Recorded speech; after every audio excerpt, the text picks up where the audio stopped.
Welcome to daily current affairs 365। ये हमारा एक सेगमेंट है। इसमें बेसिकली बैंकिंग एंड फाइनेंस है। इसमें एक टॉपिक उठाया जाएगा जो ऑफ कोर्स एग्ज़ाम रेलेवेंट होगा, प्लस एक ऐसा टॉपिक होगा जिसके बारे में लोग जानना चाहते हैं।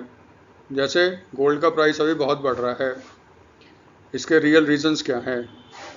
इस वीडियो में कोशिश ये किया जाएगा कि इसको सिंपल से सिंपल लैंग्वेज में समझाने की कोशिश की जाएगी, प्लस ये कंसेप्ट इस तरह से क्लियर हो जाए कि आप यूपीएससी से लेकर एक क्लर्क का एग्ज़ाम दे रहे हो, सारा चीज़ जो होगा ना उसमें होपफुली कवर हो जाए। ये एक एफर्ट है हमारा। इस तरह के डेली वीडियोस आपके बनाए जाएंगे, ठीक है।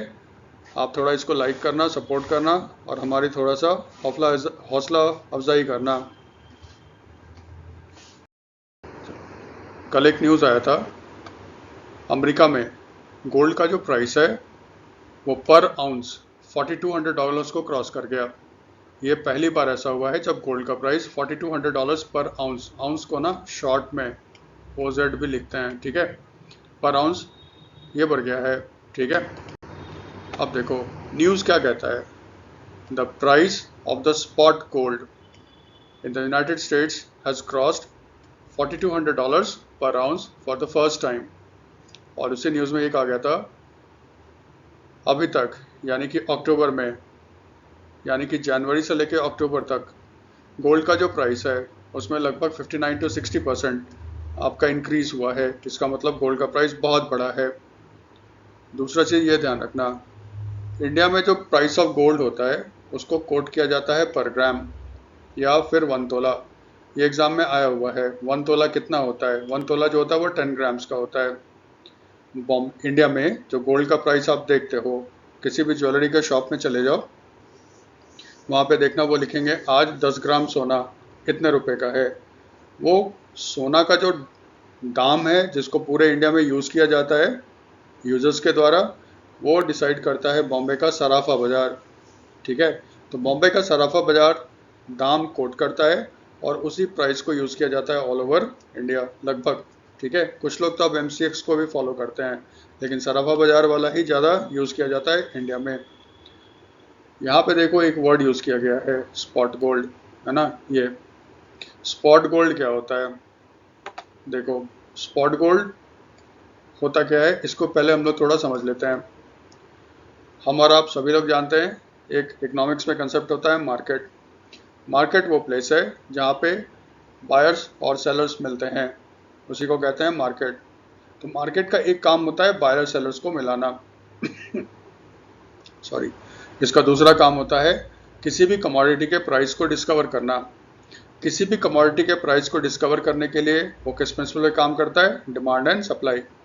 अगर किसी चीज़ का डिमांड ज़्यादा है, सप्लाई कम है, तो उस चीज़ का प्राइस बढ़ेगा, और किसी का सप्लाई ज़्यादा है, डिमांड कम है, तो उस चीज़ का प्राइस कम होगा। यही फंडा होता है प्राइस का। अब देखो मार्केट में जब बायर और सेलर मिलते हैं तो पहले क्या करते हैं, वो किसी भी सामान के लिए ना प्राइस का निगोशिएशन करते हैं, बार्गेनिंग, जिसको हम लोग हिंदी में कॉमन वर्ड में बोलते हैं, बार्गेनिंग करते हैं। फिर दोनों अपना एक दाम पे सहमत हो गए तो बायर ने क्या किया, उसने पैसे निकाले और पैसे दे दिए सेलर्स को, ठीक है। और सेलर्स ने क्या किया, वो सामान उसको दे दिया। इस तरह से दोनों का जो ट्रेड था वो आपका सेटल हो गया। इस तरह के मार्केट जहाँ पे बायर और सेलर तुरंत ट्रेड का सेटलमेंट करते हैं। सेटलमेंट का मतलब होता है सेलर जो होगा बायर को सामान देगा और बायर उसके बदले उसको पैसे देंगे, कैश देगा। उस तरह के मार्केट को ना स्पॉट मार्केट बोलते हैं या कैश मार्केट बोलते हैं। हम और आप बाज़ार में अधिकतर स्पॉट मार्केट में ही जाते हैं क्योंकि हम और आप कैश में ही सेटल करते हैं। कैश का मतलब यहाँ पे सेटलमेंट का तरीका हो सकता है डिजिटल पेमेंट वगैरह भी हो सकता है। एक होता है फ्यूचर मार्केट। फ्यूचर मार्केट यहाँ पे ना प्राइस को डिस्कवर किया जाता है इन फ्यूचर, यानी किसी सामान का दाम भविष्य में कितना होगा उसके लिए लोग फ्यूचर मार्केट जाते हैं। कॉन्ट्रैक्ट अभी साइन होता है, सेटलमेंट भविष्य में होगा, उसको कहते हैं फ्यूचर मार्केट। तो यहाँ पे अमेरिका में स्पॉट मार्केट में गोल्ड का दाम $4200 क्रॉस कर गया।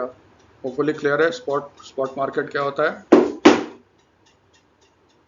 भारत में या वर्ल्ड में। क्या कारण है गोल्ड का दाम दिन दोगुनी रात चौगुनी बढ़ती जा रही है?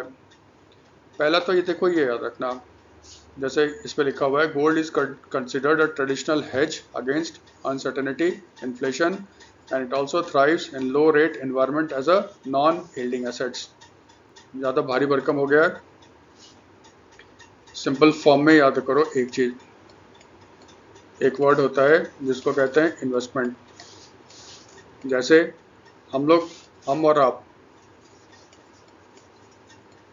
उनके पास पैसे आते हैं, भविष्य के नीड के लिए हम लोग क्या करते हैं, अपने पैसे को कहीं पे इन्वेस्ट करते हैं ताकि हमारा पैसा ग्रो करे और फ्यूचर के नीड्स को हमारा पूरा कर सके। जब भी कोई इन्वेस्टमेंट करता है, निवेश करता है, इसमें दो प्रिंसिपल आते हैं। एक, उसको कहते हैं सेफ्टी, ठीक है, और दूसरा होता है रिटर्न।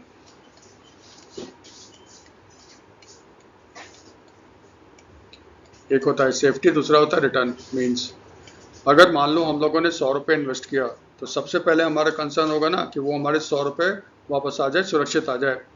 इसका मतलब हमारा प्रिंसिपल अमाउंट में नुकसान नहीं होना चाहिए। दूसरा होता है रिटर्न। रिटर्न का मतलब क्या होता है, अगर हमने 100 रुपीज़ इन्वेस्ट किया तो फिर भविष्य में वो कम से कम 105, 110, 112 हो जाए, ये हमारा रिटर्न हो गया ना। ये दो चीज़ देखा जाता है इन्वेस्टमेंट जब भी लोग कोई करता है। लेकिन इन्वेस्टमेंट का पहला रूल होता है सेफ्टी। हमेशा याद रखना, गोल्ड से इंसानों का फैसिनेशन बहुत ही पुराना है। बाबा आदम जमाने से ही लोग गोल्ड को सबसे सेफ मानते हैं इन्वेस्टमेंट के रूप में। आप देख लो, हिंदुस्तान में हर घर में लोग सोना खरीदना चाहते हैं। गरीब से गरीब आदमी भी उम्मीद करता है कि एक ना एक दिन वो सोना खरीदेगा। और बहुत सारे रिपोर्ट्स भी आए हैं, वर्ल्ड में सबसे ज़्यादा सोना इंडियंस के पास है। तो सोना से फैसिनेशन वर्ल्ड का हमेशा रहा है, इसको सबसे सेफ माना जाता है। दूसरा, रिटर्न। गोल्ड में ट्रेडिशनली ज़्यादा रिटर्न नहीं आता।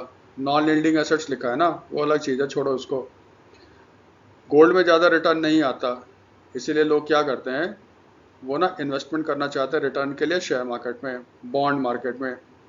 शेयर मार्केट का सिंपल सा फंडा है, अगर इकॉनमी ग्रो करेगा तो कंपनी ग्रो करेगी, कंपनी ग्रो करेगी तो उसकी प्रॉफिट बढ़ेगी, प्रॉफिट बढ़ेगा तो उसके शेयर्स का वैल्यू भी बढ़ेगा।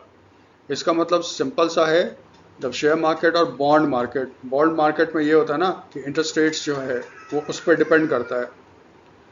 अगर इन्वेस्टर्स को लगता है कि इकॉनमी सेफ है, फ्यूचर में इसके पोटेंशियल्स बहुत ब्राइट हैं, फ्यूचर में ये ग्रो करेगा, लोग उस देश में इन्वेस्ट करना शुरू करेंगे, उस देश की कंपनियों में इन्वेस्ट करना शुरू करेंगे, उस देश का शेयर मार्केट आपका बूम करेगा। जिस दिन लोगों के मन में शंका आ गई कि इकोनॉमिक अनसर्टेनिटी है, पता नहीं भविष्य में क्या होगा, पता नहीं इकॉनमी ग्रो करेगा कि नहीं करेगा, पता नहीं कंपनी ग्रो करेगी कि नहीं करेगी, लोग कॉशियस हो जाते हैं। वो शेयर मार्केट में अवॉइड करना शुरू कर देते हैं, बॉन्ड में लगाते हैं, या फिर इन्फ्लेशन के कारण अगर अनसर्टेनिटी ज़्यादा है तो फिर वो बॉन्ड मार्केट में भी पैसा लगाना बंद कर देते हैं।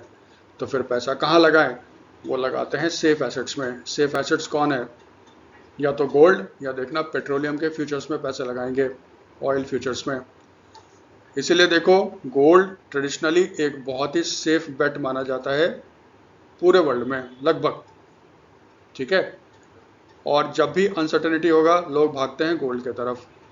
अभी वर्ल्ड में अगर देखो अनसर्टेनिटी फैला हुआ है, कारण है डोनाल्ड ट्रंप। जब से डोनाल्ड ट्रंप प्रेसिडेंट बने हैं, उन्होंने हर देश पे धमकी देना शुरू किया, आप पे टैरिफ लगा देंगे, आप पे टैरिफ लगा देंगे, आप पे टैरिफ लगा देंगे, हम आप पे सैंक्शंस लगाते हैं, हम आप पे ये कर देंगे। अमेरिका वर्ल्ड का सबसे बड़ा इकॉनमी है, आज के डेट में भी अमेरिका सबसे बड़ा इकॉनमी है, लोग अमेरिका में इन्वेस्ट करना पसंद करते हैं। लेकिन डोनाल्ड ट्रंप के कारण लोगों को अब अनसर्टेनिटी वर्ल्ड में ज़्यादा दिखता है। क्योंकि देखो, जिस कंट्री ने डोनाल्ड ट्रंप के साथ ट्रेड एग्रीमेंट भी साइन किया है, जैसे यूरोपियन यूनियन ने किया था, जापान ने किया, कोरिया ने किया, वियतनाम ने किया, एग्रीमेंट तो साइन हो गया, इम्प्लीमेंट नहीं हुआ है। हमेशा याद रखना, एक भी ट्रेड डील जो डोनाल्ड ट्रंप ने किया, एक भी इम्प्लीमेंट नहीं हुआ है। डोनाल्ड ट्रंप क्या कहता है, ये कर दिया, फिर एक बहाना निकाल के उस कंट्री पे धमकी देता है कि ये करो नहीं तो फिर तुम पे सैंक्शन लगा देंगे। वर्ल्ड का टॉप 2 इकॉनमी अमेरिका और चाइना दोनों एक दूसरे पे टैरिफ का खेल खेल रहे हैं। इससे पूरे वर्ल्ड में अनसर्टेनिटी हो रहा है। तो जब अनसर्टेनिटी होगा, लोग सेफ्टी की ओर भागेंगे, तो लोग फिर आपका इन्वेस्ट करना शुरू कर देंगे गोल्ड में। एक रीज़न ये है। दूसरा देखो है जियोपॉलिटिकल टेंशन। 2025 बहुत ही बुरा निकला। इसमें देखो वॉर्स खूब हुए। हमास इसराइल में तो हो ही रहा था, उसके बाद देखो ईरान इसराइल में हो गया, इंडिया पाकिस्तान में आपका हो गया, ताइवान चाइना टेंशन तो रहता ही रहता है, प्लस हूती। रेड सी में जो भी शिप्स जाते हैं उस पर हूती का अटैक होता है। याद रखना, रेड सी के थ्रू पेट्रोलियम का ट्रेड बहुत ज़्यादा होता है, क्योंकि वेस्ट एशिया से जो तेल आता है एशिया की ओर, वो रेड सी होके क्रॉस करता है। इसका मतलब वहाँ से जो टैंकर जाएंगे, अगर हूती उस पर अटैक करेगा, खतरा बढ़ गया, तो फिर सारे टैंकर्स जो है ना, इंश्योरेंस का प्रीमियम बढ़ाना शुरू कर देंगे। इंश्योरेंस का प्रीमियम जैसे ही बढ़ना शुरू होगा, तेल का दाम बढ़ना शुरू होगा, और जैसे ही तेल का दाम बढ़ना शुरू होगा, इन्फ्लेशन का खतरा बढ़ना शुरू हो जाता है। तो इससे भी क्या होगा, अनसर्टेनिटी होगा। इसलिए लोग पैसा लगाना पसंद कर रहे हैं किसमें, गोल्ड में। एक रीज़न और बताया जा रहा है प्राइस इंक्रीज होने का। वो देखो क्या रीज़न है, expectation of A cut in the interest rates by the US federal reserves. जैसे हमारे देश में सेंट्रल बैंक है, रिजर्व बैंक ऑफ इंडिया, उसी तरह यूनाइटेड स्टेट्स में एक सेंट्रल बैंक है जिसका नाम है फेडरल रिजर्व्स। ठीक है। इसके चेयरमैन है जेरोम पावल। पावल साहब ने अभी अनाउंस किया था कि निकट भविष्य में यूनाइटेड स्टेट्स का जो फेडरल रिजर्व्स है वो इंटरेस्ट रेट्स को कट करेगा। इसका मतलब क्या हो गया, जब फेडरल रिजर्व्स अपने इंटरेस्ट रेट्स को कट करेगा, यूनाइटेड स्टेट्स में बैंक्स भी अपने रेट को कट करेंगे। इससे क्या होगा, लोन वहाँ पे सस्ता हो जाएगा। लोन जब सस्ता हो जाएगा, ज़्यादा लोग आपका लोन लेंगे। हमेशा याद रखना, आज भी वर्ल्ड में कैपिटल का जो मेन सोर्स है, जो पूंजी निवेश होता है दूसरे देशों में, उसका मेन सोर्स यूएस है और यूएस की कंपनियां हैं। तो यहाँ पे क्या होगा, अमरीकी ज़्यादा लोन लेंगे क्योंकि लोन सस्ता हो गया। तो फिर वो क्या करेंगे, इधर उधर देखेंगे कहाँ पे हम इन्वेस्ट करें, क्योंकि इन्वेस्टमेंट का तो फंडा ही होता है कि आपको रिटर्न लाने पड़ते हैं। जब वो वर्ल्ड को देखेगा तो उसको हर जगह दिखेगा उथल पुथल मचा हुआ है। क्यों, डोनाल्ड ट्रंप के कारण। कुछ पता नहीं है कि किस कंट्री में कब टैरिफ रेट बढ़ेगा घटेगा, कुछ पता नहीं। उसको चाहिए सेफ्टी। सेफ्टी के लिए वो किधर देखेगा, गोल्ड के तरफ देखेगा। वो ये देखता है गोल्ड का प्राइस इस साल सितंबर अक्टूबर तक 60% तक बढ़ गया, तो फिर वो इन्वेस्ट किस में करेगा, गोल्ड में करेगा। क्योंकि उसका लॉजिक भी क्या होगा, अभी इकोनॉमिक सिचुएशन वर्ल्ड का सुधरने वाला है नहीं, ट्रंप साहब अभी जाने वाले हैं नहीं, इकोनॉमिक अनसर्टिनिटी बनती रहेगी, सोने के दाम बढ़ते रहेंगे भविष्य में। इसीलिए वो इन्वेस्ट करना शुरू कर देगा गोल्ड में। यहाँ पे देखो क्या होता है, एक वर्ड होता है, इसको कहते हैं स्पेकुलेशन। हिंदी में कहे ना, इसको कहते हैं सट्टा, सट्टेबाजी। बहुत लोग मार्केट में सट्टेबाजी करते हैं, वो उम्मीद करते हैं ना भविष्य में इसका प्राइस बढ़ेगा, वो जुआ की तरह इसको खेलते हैं। वो लोग ये भी सोचते हैं भविष्य में तो फेडरल रिजर्व्स रेट तो कट करेगा ही करेगा, लोग सोना में पैसा लगाएंगे, तो क्यों ना अभी से सोना खरीदना शुरू कर दो, ताकि जब भविष्य में वो लोग रेट कट होने के बाद खरीदने के लिए आएंगे तो तब तक तो सोने का दाम बढ़ जाएगा, क्योंकि डिमांड ज़्यादा है, सप्लाई कम है। इसके कारण क्या होगा, हम एक मोटा मुनाफा कमा लेंगे। इस कारण भी गोल्ड का प्राइस बढ़ता जा रहा है, क्योंकि इसका डिमांड बढ़ता जा रहा है। एक और रीज़न जो है वो देखो ये है, डी डॉलराइजेशन और buying of gold by central banks. पहले हम लोग इस वर्ड को क्लियर कर लें, डी डॉलराइजेशन। पहले डी शब्द छोड़ो, पहले डॉलराइजेशन देखो। यहाँ पे जो डॉलर वर्ड है ना, वो डिनोट करता है अमेरिकी डॉलर्स को, यूएसडी को। ठीक है। डॉलराइजेशन का देखो इंटरनेशनल ट्रेड में दो मतलब होता है। एक तो होता है कि कोई कंट्री अमेरिकन डॉलर को, यूनाइटेड स्टेट्स के डॉलर को अपना करेंसी मान ले। ठीक है, वो भी कहलाएगा डॉलराइजेशन। जैसे इक्वाडोर ने एक्सेप्ट कर लिया है कि यूनाइटेड स्टेट्स का जो करेंसी होगा वो हमारा भी करेंसी होगा। जिम्बाब्वे ने जिसको जैसे इसको मान लिया है, उसको कहते हैं डॉलराइजेशन। लेकिन सबसे इम्पॉर्टेंट जो है ना, जो अभी जिस कंटेक्स्ट में इसकी बात की जाती है, वो होता है ट्रेड के बारे में। ट्रेड, इंटरनेशनल ट्रेड, इसको समझ लो, बहुत सिंपल सा कंसेप्ट है। ये इंडिया है और ये है सऊदी अरेबिया। आप जानते हो सऊदी के पास बहुत तेल है, और अभी रशिया को अगर भूल जाएं, रशिया, ये तो यूक्रेन के वॉर के बाद इंडिया सबसे ज़्यादा तेल रशिया से बाई कर रहा है। इंडिया अधिकतर तेल बाई करता था सऊदी अरेबिया से, ठीक है। तो जब क्रूड ऑयल, कच्चा तेल वो सऊदी अरेबिया से बाई करेगा, तो फिर सऊदी अरेबिया कहेगा हमें पेमेंट चाहिए। इंडिया कहता है कि आप पेमेंट ले लो इंडियन रुपी में। सऊदी कहेगा कि हमें इंडियन रुपी नहीं चाहिए। क्यों? किसी भी देश का जो करेंसी होता है वो रिफ्लेक्ट करता है अपने कंट्री के इकोनॉमिक स्ट्रेंथ को। जिस कंट्री में लोगों का फेथ होगा कि उसका इकॉनमी स्टेबल है, वहाँ के पॉलिसी मेकर बहुत अच्छे हैं और उसके ग्रोथ होने के संभावना भविष्य में बहुत अच्छी है, ठीक है, लोग वहाँ पे इन्वेस्ट करना पसंद करते हैं। तो जिसका ग्रोथ अच्छा होगा, जहाँ पे लोग इन्वेस्टमेंट करेंगे, डेफिनेटली वो इकॉनमी और क्या होगा, स्ट्रांग होता चला जाएगा। लोग उस कंट्री का करेंसी का डिमांड करना शुरू करेंगे, इससे वो करेंसी स्ट्रांग होगी और करेंसी ज़्यादा डेप्रिशिएट नहीं करेगा, स्टेबल रहेगा उसका वैल्यू। एक कारण ये भी होता है कि बिलीफ है कि उस कंट्री का जो सेंट्रल बैंक है, पॉलिसी मेकर हैं, वो इतने समझदार हैं कि वो इन्फ्लेशन को टैकल कर लेंगे। बहुत सारे फैक्टर्स होते हैं, ठीक है। इसलिए देखो, सऊदी अरेबिया कहता है कि हमें यूएस डॉलर्स चाहिए, उसी में पेमेंट करना हो। अब इंडिया के पास क्या ऑप्शन है? इंडिया के पास यही ऑप्शन है, अगर उसको ऑयल ख़रीदना है बाहर से, तो फिर उसको एक डॉलर्स का रिज़र्व बना के रखना पड़ेगा। उसको हम लोग कहते हैं फॉरेन एक्सचेंज रिजर्व्स। तो जब डॉलर का रिजर्व्स बना के रखना पड़ेगा, इसका मतलब डॉलर का डिमांड भी क्या होगा, बढ़ेगा। यही लॉजिक अगर हम लोग पूरे वर्ल्ड के कंट्री पे लगा दें, तो हर कंट्री जो डेवलपिंग कंट्रीज़ हैं, उनको तो डॉलर्स का रिजर्व बना के रखना ही रखना पड़ता है, क्योंकि अगर ऑयल बाई नहीं करोगे, मशीन्स बाई नहीं करोगे बाहर से, तो फिर आपके कंट्री का डेवलपमेंट कैसे होगा। ये देखो लॉजिक है, ये समझ में आता है। क्वेश्चन यहाँ पे ये आता ना, यूएस के डॉलर्स को ही क्यों? इसका एक हिस्ट्री है। 1945 में वर्ल्ड आपका चेंज हो गया। ग्रेट ब्रिटेन, जो वर्ल्ड का सुपर पावर था, वो डिक्लाइन कर गया। यूनाइटेड स्टेट्स वर्ल्ड का एक सुपर पावर बनकर उभरा। उस समय देखो सोवियत यूनियन भी था, लेकिन इकोनॉमिकली सोवियत यूनियन का कोई कंपैरिजन नहीं है अमेरिका के साथ। अमेरिका वर्ल्ड का सबसे पावरफुल इकोनॉमी था। और आपको याद है 1944 में ही ब्रेटन वुड्स में डिसीजन हुआ था, आईएमएफ बनेगा और वर्ल्ड बैंक बनेगा। बात आ गई थी करेंसी की, ठीक है। तो उसमें यह था कि भाई किस करेंसी को माना जाए ट्रेडिंग के लिए। सब लोग सहमत हो गए, हम लोग अमेरिकन डॉलर्स को यूज़ करेंगे, और उसको गोल्ड के साथ लिंक कर दिया गया, ठीक है। लोगों ने फेथ दिखाया अमेरिकी डॉलर्स पे, क्योंकि उनको यकीन था कि यूएस का इकॉनमी इतना स्ट्रांग है, उसकी लीडरशिप इतनी अच्छी है कि वो कंटिन्यू ग्रो करता रहेगा और इकोनॉमिक पॉलिसी भी उसकी अच्छी होगी। दूसरा क्या हुआ था जो मेन था, 1948 की बात करो, उस समय दुनिया में सबसे ज़्यादा ऑयल रिजर्व्स सऊदी अरेबिया के पास था।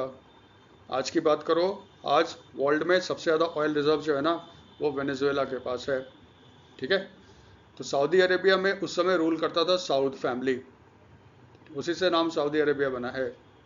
और अभी जो क्राउन प्रिंस है ना, मोहम्मद बिन सलमान, सऊदी अरेबिया के, वो साउद फैमिली से ही आते हैं। साउद फैमिली ने एक एग्रीमेंट किया यूनाइटेड स्टेट्स के साथ, उसमें यह था आप हमारी सिक्योरिटी की गारंटी दोगे, ठीक है। यूएस तैयार हो गया, लेकिन यूएस ने एक शर्त रख दी, अगर आपको हमारी सिक्योरिटी चाहिए तो आपको एक काम करना पड़ेगा, जब भी आप अपने पेट्रोल को बेचोगे, सॉरी क्रूड ऑयल को बेचोगे, उसका जब प्राइस कोट करोगे ना, वो यूएस डॉलर्स में होना चाहिए। सऊदी इसके लिए एग्री कर गया। इसको बोलते हैं देखो पेट्रो डॉलर, ठीक है। अब वर्ल्ड को ऑयल तो चाहिए चाहिए। आप जानते हो सऊदी अरेबिया और उसके जो पड़ोसी अरब देश है, सऊदी अरेबिया, यूनाइटेड अरब अमीरात, कुवैत, ये सब ने अपना ऑयल एक्सपोर्ट जो है ना, उसका प्राइस कोट करना शुरू कर दिया यूएस के डॉलर्स में। इससे क्या हुआ, वर्ल्ड में यूएस के डॉलर्स का डिमांड बढ़ गया। सऊदियों ने खूब पैसा कमाया, अरबों ने खूब पैसा कमाया, और क्या किया, ये पैसा जाके इन्वेस्ट कर दिया यूएस अमेरिका में। इससे अमेरिकन इकॉनमी और स्ट्रांग हो गया। ये देखो एक साइकिल बन गया था जिससे कि अमेरिका का डोमिनेंस वर्ल्ड इकॉनमी पे बरकरार था। इसीलिए अधिकतर जो इंटरनेशनल ट्रेड होता है ना, वो सेटल होता था यूएस डॉलर्स में। आज भी, आज की बात करो, यूएस डिक्लाइन पे है, ये हर कोई जानता है। इसीलिए डोनाल्ड ट्रंप बौखलाया हुआ है। यूएस डिक्लाइन पे है और दूसरे कंट्री उभर रहे हैं, जैसे चाइना। चाइना का करेंसी है युआन, ठीक है। इसलिए बहुत सारे कंट्री चाह रहे हैं ना, वो धीरे धीरे क्या हो गया, यूएस इकॉनमी, यूएस डॉलर्स में अपना पैसा ना रखें। और एक बहुत बड़ा इसमें जो कहते हैं ना एक्सेलरेशन होना, जो गाड़ी चल रहा था ना धीरे धीरे अमेरिका से अलग होना है, वो सीधा 4th ईयर में आ गया है। कारण क्या है, डोनाल्ड ट्रंप। डोनाल्ड ट्रंप ने जो पॉलिसीज अपनाया है, इससे लोगों का अमेरिका पे विश्वास हिल सा गया है। लोगों को लगता है ये अमेरिका को बर्बाद कर देगा, ठीक है। इसका मतलब अमेरिका में अभी जो लीडरशिप है उस पर लोगों को भरोसा है नहीं। इसीलिए देखो लोग इधर उधर भागना शुरू कर दिए हैं, ठीक है। मजे की बात यह है, इंडिया बाय करता है रशियन ऑयल्स, उसको इंडियन रुपीस में पे करता था। लेकिन रशिया कहता है कि भाई आपके यहाँ से हमें उतना सामान खरीद ही नहीं पाते इंडियन रुपीस में। तो इंडिया एग्री हो गया है, रशियन ऑयल जो बाई करेगा उसका कुछ पेमेंट जो है ना युआन में करेगा। ईरान युआन में पेमेंट करता है। इसका मतलब लोग डॉलर से हटते जा रहे हैं। इसी प्रोसेस को कहते हैं डी डॉलराइजेशन। और आप देखते होंगे डोनाल्ड ट्रंप हमेशा धमकी देता है। ब्रिक्स कंट्री वाले जो हैं वो चाहते हैं कि डॉलर का डोमिनेंस खत्म हो जाए, ये हम होने नहीं देंगे। 50% टैरिफ, 100% टैरिफ, यही बकवास करता है वो। लेकिन ये हो के रहेगा डी डॉलराइजेशन। ये लॉ है आपका इकोनॉमिक्स का, कि जब आप वीक हो गए तो आप धीरे धीरे नीचे ही चलते चले जाओगे। अब देखो, जैसे पहले बताया था, इंडिया को डॉलर्स चाहिए क्योंकि उसको बाहर से सामान खरीदना पड़ता है। तो हमारे देश का जो फॉरेन एक्सचेंज रिजर्व्स था ना, अगर आप उसको देखोगे 600+ बिलियन डॉलर्स है ना। इसमें एक जो मेजर कंपोनेंट है वो आरबीआई कहता है foreign currency assets. Foreign currency assets में ना अधिकतर पैसा उसने यूएस डॉलर्स में रखा है या यूएस गवर्नमेंट के सिक्योरिटीज़ में इन्वेस्टमेंट रखा है, और कुछ पैसा ये गोल्ड में रखता है। आरबीआई धीरे धीरे यूएस डॉलर्स में अपना इन्वेस्टमेंट कम कर रहा है, यानी कि जो फॉरेन एक्सचेंज रिजर्व्स है ना भारत का, उसमें डॉलर्स का जो पोर्शन है उसको धीरे धीरे कम किया जा रहा है। और ये खरीदना शुरू कर दिया किसको, सबसे सेफ चीज़ क्या है, गोल्ड। ये भारत में नहीं है, वर्ल्ड में बहुत लोग कर रहे हैं। यहाँ पे देखो, जुलाई में आपका एक रिपोर्ट आया था वर्ल्ड गोल्ड काउंसिल का। ये कहा गया था जुलाई के मंथ में लगभग 10 टन गोल्ड बाय किया था सेंट्रल बैंक्स ने। आरबीआई ने शायद आपका 1/2 टन गोल्ड बाय किया था। और सितंबर का जो रिपोर्ट है वो कहता है भारत का जो फॉरेन एक्सचेंज रिजर्व्स है उसमें गोल्ड का परसेंटेज बढ़कर 12.1 हो गया है। इसका मतलब हर देश डी डॉलराइजेशन करके गोल्ड में इन्वेस्टमेंट कर रहे हैं। इसका मतलब गोल्ड का इन्वेस्टमेंट करेंगे तो फिर गोल्ड का डिमांड क्या होगा, बढ़ेगा, तो प्राइस तो बढ़ेंगे ही बढ़ेंगे। ये भी एक बहुत बड़ा फैक्टर है। तो जब आरबीआई गोल्ड खरीद रहा है तो हम और आप पीछे क्यों रहेंगे। हम और आप गोल्ड खरीद सकते हैं दो तरह से, या तो जाओ गोल्ड खरीद लो, लेकिन घर में रखोगे गोल्ड चोरी हो जाएगा, उसको रखना भी एक मुसीबत है, इनकम टैक्स वाले छापा मार देंगे। दूसरा तरीका क्या है, दूसरा तरीका है ना, आप इन्वेस्टमेंट करो एक्सचेंज ट्रेडेड फंड्स में, ईटीएफ बोलते हैं इसको। ईटीएफ इशू करता है म्यूचुअल फंड, ठीक है। ये इशू करता है और वो कहता है जो पैसा आप दोगे ना वो हम इन्वेस्ट करेंगे गोल्ड में। इस तरह के ईटीएफ को बोलते हैं गोल्ड ईटीएफ। हम उसको पैसा देते हैं, वो हमारे बिहाफ पे गोल्ड खरीदता है और फिर ईटीएफ वो लिस्ट हो जाता है एक स्टॉक मार्केट पे, ठीक है। वहाँ पे शेयर के भांति हम उसको खरीद सकते हैं और बेच सकते हैं। अभी रिपोर्ट आया था वर्ल्ड गोल्ड काउंसिल का, और इसी अक्टूबर मंथ में देख लेना, वीडियो में है। सितंबर का डेटा उसने दिया 2025 को। उसने कहा है सबसे ज़्यादा जो गोल्ड ईटीएफ में इन्वेस्टमेंट हुआ है एशिया में, वो इंडिया में हुआ है। और वर्ल्ड की बात करो तो सबसे ज़्यादा गोल्ड ETF में इन्वेस्टमेंट हुआ है वो US में हुआ है। अमेरिकन भी गोल्ड खरीद रहे हैं, ठीक है, उनको भी डोनाल्ड ट्रंप पे भरोसा नहीं है। तो जब इतने सारे लोग गोल्ड खरीदना शुरू करेंगे, गोल्ड का दाम तो बढ़ेगा ही बढ़ेगा। इसलिए ये सारे रीजंस है जिसके कारण गोल्ड का दाम वर्ल्ड में बढ़ता जा रहा है। और जब तक सिचुएशन नॉर्मलाइज नहीं होगा, आप देखना गोल्ड या फिर दूसरे कमोडिटी सिल्वर या फिर देखना ऑयल फ्यूचर्स का भी दाम आपका बढ़ने वाला है। ये रीजंस है जिसके कारण वर्ल्ड में गोल्ड का प्राइस बढ़ता जा रहा है। होपफुली ये कंसेप्ट आपका कुछ क्लियर होगा, ठीक है। अगर आपको ये वीडियो अच्छा लगता है, ये कंसेप्चुअल है, ठीक है, तो इसको थोड़ा सपोर्ट करो और कमेंट करो। आप बताओ और कौन सा ऐसा टॉपिक है जिसके बारे में एक डिटेल वीडियो बनाए ताकि आपको समझ में आ जाए। प्लस ये देखना एग्जाम्स में किसी न किसी एग्जाम्स में क्वेश्चंस रहेंगे, एग्जाम्स का भी काम बन जाए। थैंक्स फॉर वॉचिंग, ठीक है, काइंडली सपोर्ट अस।